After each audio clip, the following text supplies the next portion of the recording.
அன்பு தமிழ் நெஞ்சங்கள் அனைவருக்கும் வணக்கம். இது உங்கள் bachelor of business club channel. இன்றைக்கி இந்த வீடியோவில் பார்த்திங்கன்னா ஒரு மூலிகை பிஸ்னஸை தான் சொல்ல போகிறேன். மூலிகை பிஸ்னஸ் அப்படின்னோடனே நீங்கள் பார்த்திங்கன்னா சாதாரணமாக நினச்சிருவீங்க. கண்டிப்பாக அந்த மாதிரிலாம் இருக்காது. இது என்ன செடி, இது என்னதுக்கு யூஸ் ஆகுது, எந்த கம்பெனி வாங்குறாங்க அப்படின்ற எல்லா டீட்டெயில்ஸும் எனக்கு தெரிஞ்ச டீட்டெயில்ஸ் எல்லாமே நான் இதில் கொடுத்துட்றேன். ஸோ கடைசி வரையும் ஸ்கிப் பண்ணாமல் பாருங்கள். இது 10 நிமிஷத்துலேயே முடிஞ்சாலும் முடிஞ்சிடும் இந்த வீடியோ.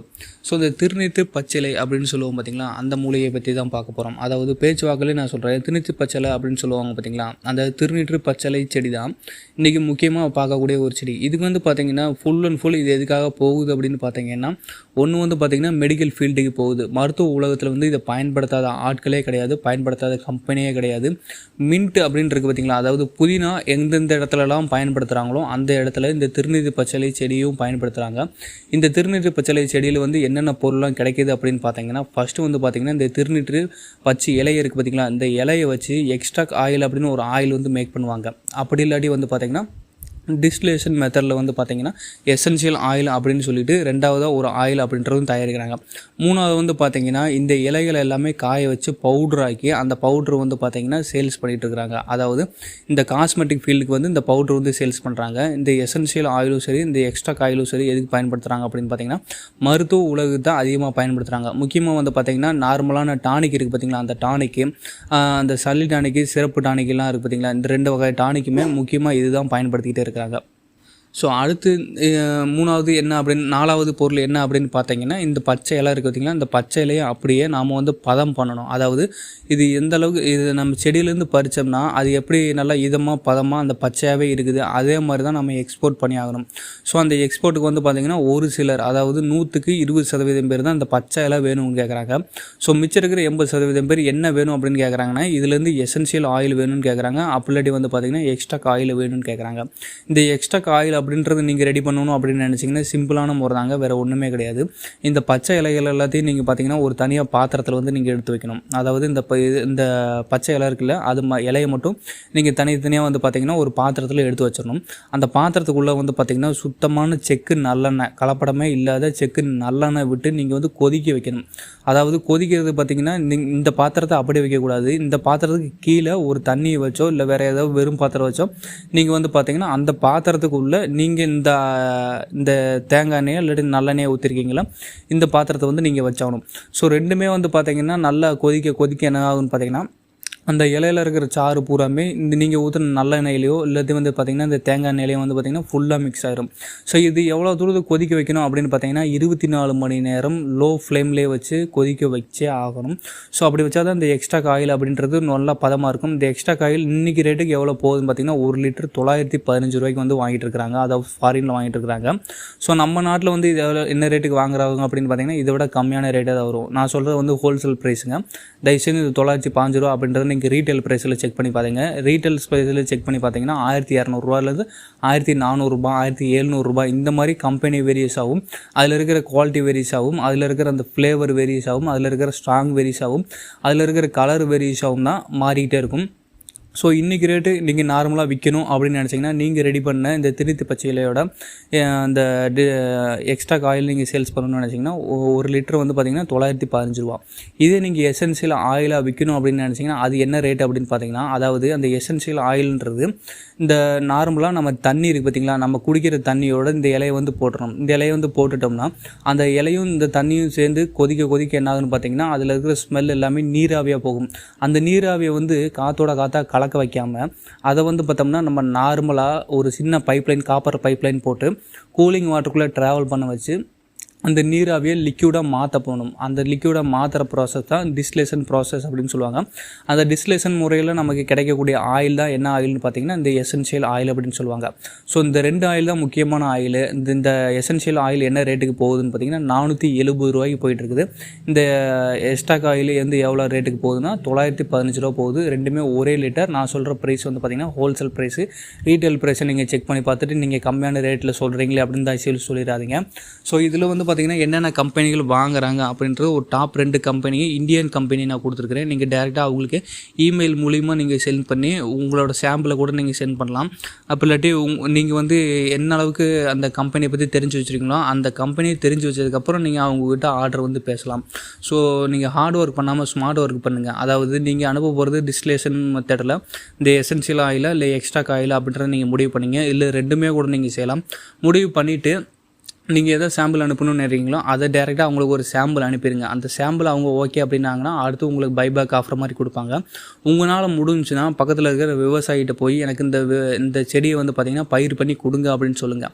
அவர் வந்து பயிர் பண்ணி கொடுப்பாரு. கிலோவுக்கு வந்து பார்த்திங்கன்னா நீங்கள் ஒரு ரேட்டை வந்து வாங்கிக்கிங்க. இப்போ நார்மலாக நீங்கள் இந்த எசென்ஷியல் ஆயில் ரெடி பண்ணாலே 470 ரூபா லிட்டருக்கு வந்து கிடச்சிருது. ஸோ அவங்களுக்கு வந்து பார்த்திங்கன்னா ஒரு கிலோவுக்கு நீங்கள் 100 ரூபா கொடுக்கலாம், அப்படி 150 ரூபா கொடுக்கலாம், ஏன் 200 ரூபா கூட அந்த விவசாயி கொடுக்கலாம். ஸோ உங்களால் அந்த விவசாயியும் பயனடைவான். அவங்களுக்கு வந்து பார்த்திங்கன்னா அந்த விவசாயி 1 ஏக்கர் வச்சு உங்களுக்கு நம்ம பண்ணி கொடுத்தாலே போதும். ரெண்டாவது வந்து பார்த்திங்கன்னா இது மூலிகை செடி அப்படின்றனால களை செடிகள் அதிகமாக வந்தாலும் அவங்களுக்கு பிரச்சனையே கிடையாது. எந்த விதமான உரமும் போட தேவையில்லை. அதிகமாக தண்ணி பாய்ச்சணும் அப்படின்னு தேவை கிடையாது. ஏன் அப்படின்னு பார்த்தோம்னா மூலிகைகள் பொதுவாகவே பார்த்திங்கன்னா வறண்ட இடத்துலேயே நல்லாவே வளர்ந்துட்டுருக்கும். நம்ம வீட்டில் இருக்கிற குப்பையிலும் பார்த்திங்கன்னா நல்ல செழிப்பாகவே வளர்ந்துட்டுருக்கும். ஸோ மூலிகையை பொறுத்தளவு எந்த பிரச்சனையுமே இல்லை. தண்ணி வேணுமா தண்ணி தேவையில்லை அப்படின்றத கவலைப்படவே தேவையில்லை. ஸோ அடுத்து வந்து பார்த்திங்கன்னா பூச்சிக்கொல்லிகளோ இல்லை உரங்களோ போடணும் அப்படின்றது எந்த அவசியம் கிடையாது. ஸோ பக்கத்தில் இருக்கிற விவசாயி கொடுங்க. நீங்களே ஒரு விவசாயி இருந்தீங்கன்னா இதை வந்து பயிர் பண்ணி பாருங்கள். கண்டிப்பாக கிராமத்தில் இருக்கிற எல்லார் வீட்லேயுமே வந்து பார்த்திங்கன்னா இந்த திருச்சி பச்சலை அப்படின்ட்டு இருக்கும். நானே வந்து பார்த்திங்கன்னா என்னோடய சின்ன வயசில் முகத்தில் வந்து பார்த்திங்கன்னா பருவுக்குலாம் இருக்குதுன்னு சொல்லிட்டு நான் என்ன செய்வேன்னா எங்கள் தாத்தா கூட்டிகிட்டு போய் எனக்கு இந்த இலையை பிடுங்கி கொடுப்பாரு. கையிலே கசக்கி அதோட சாறு எடுத்து நான் மூஞ்சியில் வந்து அப்ளை பண்ணுவேன். அப்ளை பண்ணால் அந்த சாறு வந்து பார்த்திங்கன்னா கருப்பு கலரில் இருக்கும். கொஞ்ச நேரத்தில் பார்த்திங்கன்னா முகத்தவே இறுக்கி பிடிக்கிற மாதிரி இருக்கும். அப்புறம் வந்து பார்த்தோம்னா கிட்டத்தட்ட ஒரு 15 நாள் போட்டாலே அந்த பருக்கள் எல்லாமே பார்த்திங்கன்னா மறைஞ்சு போய் அந்த பரு இருந்த தடம் மட்டும்தான் தெரியுமே தவிர பரு இருந்ததில் சுத்தமாக மறைஞ்சு போச்சு.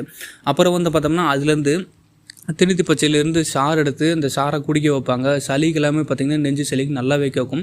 ரெண்டாவது வந்து பார்த்திங்கன்னா இதோட அந்த விதைகள்லாம் இருக்குது பார்த்திங்களா, அந்த விதைகள் எல்லாமே அது விழுகிற இடத்துல தான் நல்லாவே முளைச்சிட்டே இருக்கும். ஸோ வந்து பார்த்திங்கன்னா குப்பையில் இது அதிகமாகவே கிடைக்கும். ரெண்டாவது கிராமத்தில் எல்லார் வீட்லேயுமே இதெல்லாம் பயன்படுத்துவாங்க. ஸோ கிராமத்தில் எதுக்காக இதை பயன்படுத்துகிறாங்க அப்படின்னா சளிக்கு, இந்த பருவுக்கு, இந்த மாதிரி காஸ்மெட்டிக் ஐட்டத்துக்கு மட்டும் கிடையாது.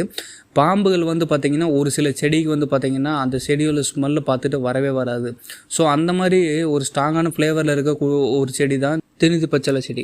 ஸோ இந்த திருத்தி பச்சலை செடி ஸ்மெல்லு வந்து பார்த்திங்கன்னா ஒரு காற்றுல வந்து நல்லாவே ஸ்ட்ராங்காக பரவிட்டு இருக்கிறனால இந்த பாம்புகள் அப்படின்றது வராது. ஸோ திருத்தி பச்சலை விட பல வெரைட்டியான அதிகமான செடிகள் எல்லாமே இருக்குது பாம்பு வந்து வராததுக்கு. காமனாக வந்து பார்த்தா இந்த திருத்தி பச்சலை அப்படின்றது எல்லா இடத்துலையுமே பொதுவாக கிடைக்கும். இது வந்து பார்த்தோம்னா துளசி இலை கொஞ்சம் பெருசாக இருந்தால் எப்படி இருக்குமோ, துளசி இலை வந்து பார்த்திங்கன்னா அங்கங்கே கொஞ்சம் சுருங்கி இருக்க மாதிரி இருக்கும். அதாவது புதினா மாதிரி சுருங்கி இருக்கிற மாதிரி இருக்கும் அந்த துளசி இலை. ஆனால் இது வந்து பார்த்திங்கன்னா அந்த புதினா இலையை விட கொஞ்சம் நல்லா பெருசாகவும், அதாவது புதினா இலை மாதிரியே நல்லா பெருசாக இருக்கும். அங்கங்கே சுரி இருக்காது. ஒரே மாதிரி பிளெயினான கலரில் இருக்கும். நல்லா வந்து ஸ்மெல் தரும். நார்மலாக நம்ம வாயிலே போட்டு நல்லா சாப்பிட்டுட்டு இருக்கலாம். ஸோ அந்தளவுக்கு மருத்துவ குணம் உள்ளது தான் இது. முக்கியமாக வந்து பார்த்திங்கன்னா ஏன் மூலிகைகளை பற்றி நான் தொடர்ந்து ஒரு வீடியோ போட்டுகிட்டே இருக்கிறேன் அப்படின்னு பார்த்திங்கன்னா கிட்டத்தட்ட ஒரு 7-8 வீடியோ பக்கம் மூலிகைகள் பற்றியே போட்டுட்டேன். ஏன் அப்படின்னு பார்த்தோம்னா இந்த மூலிகைகளை தாங்க பைபேக் அப்படின்ற ஒரு ஆஃபர் கிடைக்கும். ரெண்டாவது இந்த மூலிகை எல்லாமே காஸ்மெட்டிக் ஐட்டத்துக்கு போகும். அப்போல்லாட்டி வந்து பார்த்திங்கன்னா 90% மருத்துவ உலகுக்கு தான் போகும். அவங்க அதாவது நான் இன்னும் குறிப்பிட்டு உங்களுக்கு புரியும்படி சொல்லணும்னா வெளிநாட்டு கம்பெனிக்காரங்களுக்கு எல்லாமே உற்பத்தி அப்படின்றது அவன் நாட்டில் கிடையவே கிடையாதுங்க. அவனோட உற்பத்தியில் என்ன அப்படின்னு பார்த்தீங்கன்னா கார்பெட் சம்மந்தமான உற்பத்தி தான். அதாவது கார்பெட் கம்பெனினா இந்த டொமேட்டோ சாஸ் ரெடி பண்ணுறது, கார் ரெடி பண்ணுறது, ஃபினாயில்ஸ் ரெடி பண்ணுறது, ஃபுட் ஐட்டத்துக்கு இந்த நூடுல்ஸு, சோயா சாஸு, இந்த மாதிரி சாஸ் ஐட்டம் ரெடி பண்ணுறது. அதாவது கார்பெட் கம்பெனிகள்லாம் ஒரு ஃபேக்ட்ரி வச்சு அது மூலிமா ரெடி பண்ணுற பொருட்கள் மட்டும்தான் அங்கேருந்து இங்கே இறக்குமதியாகிறதே தவிர அதுக்கான மூலப்பொருள் எல்லாமே எங்கேருந்து போகுது அப்படின்னு பார்த்தீங்கன்னா இந்தியாவிலேருந்து தாங்க போகுது. அதாவது உணவுக்கான மூலப்பொருளும் சரி, சென்ட்டு, பர்ஃப்யூமு, காஸ்மெட்டிக்கான மூலப்பொருளும் சரி, சாப்பாடுக்கான மூலப்பொருட்களும் சரி, இயந்திரத்துக்காக உதிரி பாகத்துக்கு தேவையான இந்த இரும்பு, அலுமினியம், இந்த தாமிரம், காப்பரு, இந்த மாதிரி மெட்டீரியல்ஸு ஏற்றுமதி பண்ணுறதுலையும் சரி. அது இல்லாமல் மெடிக்கல் ஃபீல்டில் இதுவரையும், அதாவது என்னென்னு இன்னும் குறிப்பிட்டு சொல்ல போனோம்னா 170 நாடுகளுக்கு பக்கமாக இதுவரையுமே, அதாவது இந்தியா மட்டும்தான் ரா மெட்டீரியல் வந்து கொடுத்துட்ருக்காங்க. எதுக்கு அப்படின்னு பார்த்தீங்கன்னா மருத்துவ உலகுக்கு தேவையான அந்த மருந்து, மாத்திரை, டானிக்கு, சிறப்பு இதெல்லாமே செய்கிறதுக்கு தேவையான ரா மெட்டீரியல், மருந்து பொருட்கள் தயாரிக்கக்கூடிய ரா மெட்டீரியலை அனுப்புறதுல இதுவரையும் இந்தியா தான் நம்பர் 1 நாடு. கிட்டத்தட்ட 173 நாடுகளுக்கு இந்தியா தான் இதுவரை போய் சப்ளை பண்ணிகிட்டு இருக்குது. ஸோ அந்தளவுக்கு வந்து பார்த்திங்கன்னா இந்தியாவில் இருக்கிற பொருட்கள் நல்ல தரமாகவும், இந்தியாவில் எவ்வளோ தான் பூச்சிக்கொல்லி மருந்துகள் அடித்தாலும் சரி, எவ்வளோ தான் உரங்களை தூக்கி போட்டாலும் சரி, அப்பப்போ நம்ம விவசாயிகள் வந்து பார்த்திங்கன்னா இயற்கை உரங்களை பயன்படுத்துறதுனால மண் வந்து பார்த்திங்கன்னா இன்னும் மலட்டுத்தன்மை அடையாமல் இருக்குது அப்படின்றது தான் வெளிநாட்டுக்காரனுக்கு தெரிஞ்ச ஒரு உண்மை. அது நம்ம ஆளுகளுக்கு புரியவே புரியாது, சொன்னாலும் நம்ப மாட்டாங்க. ஸோ வெளிநாட்டுக்காரன் நம்மக்கிட்ட ரா மெட்டீரியல் வாங்குறான். அந்த ரா மெட்டீரியல் வாங்கி அவன் ஒரு பொருளாக உற்பத்தி பண்ணி திரும்ப கொண்டு வந்து எங்கே விற்கிறான்னா மக்கள் தொகை அதிகமாக இருக்கிற நம்ம இந்தியாவில் தான் கொண்டு வந்து விற்கிறான். ஸோ சைனாவெல்லாம் பீட் பண்ணிவிட்டு நம்ம இந்தியா வந்து போயிடுச்சு. சைனாவை விட இன்றைக்கி வந்து பார்த்திங்கன்னா நம்மளோட இந்தியா தான் மக்கள் தொகையில் நம்பர் 1 நாடாக இருக்குது. கிட்டத்தட்ட பார்த்திங்கன்னா 150 கோடியை வந்து நெருங்கிக்கிட்டே இருக்குது. சைனாக்காரன் கூட இந்த சமயத்தில், அதாவது கொரோனா சமயத்தில் அவனோட அந்த மக்கள் தொகை எண்ணிக்கை வந்து குறைஞ்சி போச்சு அப்படின்ட்டான். ஏன்னா அதிகபட்சமாக ஆளுகளை அவனே போட்டு தெளிட்டான். ரெண்டாவது வந்து பார்த்திங்கன்னா குழந்தைகள் அதிகமாக அந்த சமயத்தில் பிறக்கல, அந்தளவுக்கு கட்டுக்கோப்பாக வச்சிட்டாங்க. ஆனால் இந்தியாவில் வந்து அந்த மாதிரிலாம் கிடையாது. கொரோனா செஞ்சுரியை விட பார்த்திங்கன்னா குழந்தை பிறக்கிற செஞ்சுரி ரொம்பவே அதிகமாகி போச்சு. நான் சொல்கிறது என்ன அப்படின்னு பார்த்திங்கன்னா, இங்கேருந்து தான் எல்லா ரா மெட்டீரியலுமே போகுது. அதாவது உலக நாடுகளுக்கு தேவையான எல்லா ரா மெட்டீரியலுமே இந்தியாவிலேருந்து மட்டும்தான் போகுது. அவனுங்க வெளிநாட்டுக்காரனுங்க இங்கே இருக்கிற ரா மெட்டீரியலை ரொம்ப சீப்பான ரேட்டுக்கு வாங்குறானுங்க. ஒரு குப்பை கூட பார்த்திங்கன்னா 1 கோடி ரூபாய் கொடுத்து வாங்கிடுவானுங்க. ஆனால் குப்பையை விட இங்கேருந்து வாங்கிட்டு போகிற ரா மெட்டீரியல்லாம் பார்த்திங்கன்னா ரொம்ப கம்மியான ரேட்டுக்கு தான், சீப்பான ரேட்டுக்கு வாங்கிட்டு போயிட்டுருக்கானுங்க. அவனுங்க அங்கே வாங்கி என்ன பண்ணுறானுங்க அப்படின்னு பார்த்திங்கன்னா அதை பொருளாக தயாரிச்சிட்றானுங்க. அதை நாம் இங்கே தயாரிக்கிறதே கிடையாது. அதனால தான் ரா மெட்டீரியல் இங்கேருந்து ஏற்றி விடுறதில் நம்பர் 1 நாடாக இருக்கிறோம். ஆனால் இறக்குமதி பண்ணுறதில் நம்பர் 1க்கும் மேலே நம்ம தான் இருக்கிறோம். எப்படின்னு பார்த்தோம்னா, நார்மலாக ஒரு டிவி கூட இங்கே உற்பத்தி பண்ணுறது கிடையாது. சைனாவில் உற்பத்தி பண்ணுறத ஸ்பேர் பார்ட்ஸாக வாங்கி இங்கே அசம்பிள் பண்ணி தான் நம்ம ஆளு சேல்ஸ் பண்ணிகிட்டு இருக்கிறானுங்களே தவிர, இங்கே வந்து எந்த பொருளுமே உற்பத்தி பண்ணுறதில்ல அப்படின்றத உண்மையும் கூட. அங்கே வந்து அசம்பிள் பண்ணுற மாதிரி வாங்கிக்கிறானுங்க, இங்கே வந்து அசம்பிள் பண்ணி சேல்ஸ் பண்ணிடுறாங்க. இங்கே இருக்கிற ஒரு சில கார்பரேட் கம்பெனிகள் உற்பத்தி பண்ணுறத கூட என்ன செய்கிறாங்கன்னா ரா மெட்டீரியலாக உற்பத்தி பண்ணி ஃபாரினுக்கு கொண்டு வந்து சேல்ஸ் பண்ணிட்டு இருக்கிறாங்க. இங்கே அப்படி என்ன தான் உற்பத்தி பண்ணுறாங்கன்னு பார்த்தா, சமையலுக்கு தேவையான ஒரு சில எண்ணெய் வகைகள், அப்புறம் வந்து பார்த்திங்கன்னா இந்த சேமியா, ஆட்டா, கோதுமை, அந்த புரோட்டா மாவு, அப்புறம் அந்த பீஸாக்கு தேவையான ஒரு சில chemical item, masala item, spices item, இது மட்டும்தான் இங்கே ரெடி பண்ணிட்டு இருக்காங்க தவிர எலக்ட்ரானிக் ஐட்டம்ன்றது எதுவுமே இங்கே வந்து உற்பத்தி பண்ணுறதே கிடையாதுங்க. இதுதான் ஒரு உண்மை கூட. ஒரு தோட்டம் வச்சுருந்தாலும் சரி, இல்லை நீங்கள் போய் ஒரு தோட்டத்தில் இருக்கிறவங்ககிட்ட அக்ரிமெண்ட் போட்டு கூட, எனக்கு இந்த மாதிரி, அதாவது கொத்தமல்லி பற்றியும் புதினா பற்றியும் ஆல்ரெடி ஒரு வீடியோ போட்டிருந்தேன். அதாவது விவசாயிகள் போய் நம்ம எந்த மாதிரி அக்ரிமெண்ட் போடலாம் அப்படின்றத நான் வந்து வருஷம் ஃபுல்லாக இது நான் உங்கள்கிட்ட இருந்து வாங்கிட்டே இருக்கிறேன், எனக்கு வந்து பார்த்திங்கன்னா 1 கிலோ 20 ரூபான்ற ரேஞ்சில் கொடுங்க அப்படின்ற மாதிரி கொத்தமல்லிக்கும் இந்த புதினாவுக்கு வந்து பார்த்திங்கன்னா அக்ரிமெண்ட் போடுங்கன்னு சொல்லியிருந்தேன். ஸோ அதே மாதிரியே வந்து பார்த்திங்கன்னா உங்கள்கிட்ட தோட்டம் இருந்தால் நீங்கள் அந்த மாதிரி செய்யுங்க. தோட்டம் இல்லாட்டி பக்கத்தில் இருக்கிற விவசாயிகிட்ட போய் சொல்லுங்கள். அவங்கக்கிட்ட வருஷம் ஃபுல்லாக நான் 1 கிலோவுக்கு இந்த ரேட்டு அப்படின்றத நான் வாங்கிக்கிறேன், வருஷத்துக்கு வந்து பார்த்திங்கன்னா 3 ரூபா 4 ரூபா நான் சேர்த்து கொடுக்குறேன் அப்படின்னு சொல்லிட்டு நீங்கள் பண்ணிட்டீங்கன்னா அவங்களுக்கு ஒரு நிரந்தர வருமானம் கிடைச்ச மாதிரி ஆகிப்போச்சு. ரெண்டாவது, இது பயிர் பண்ணுறதுக்கு செலவு அப்படின்றது ரொம்ப பெரிய செலவெல்லாம் கிடையாது. நார்மலாக வந்து பார்த்தீங்கன்னா ஒரு 5 கிலோ விதை அவங்களுக்கு கிடச்சினாலே போதும். அதாவது காடு மேடுகளில் கிடைக்கிற அந்த செடிகள்லேருந்து ஒரு 5 கிலோ விதையை மட்டும் பறிச்சிட்டாங்கன்னா, நம்ம அந்த நார்மலாக அந்த மக்காச்சோளம் கம்பெல்லாம் போட்டு விட்றோம் பார்த்திங்களா, அது மாதிரி சும்மா தூவி போட்டு விட்டாலே போதும். 1 ஏக்கர் நிலத்தில் இது நல்லா ஜம்முன்னு வளர்ந்துடும்.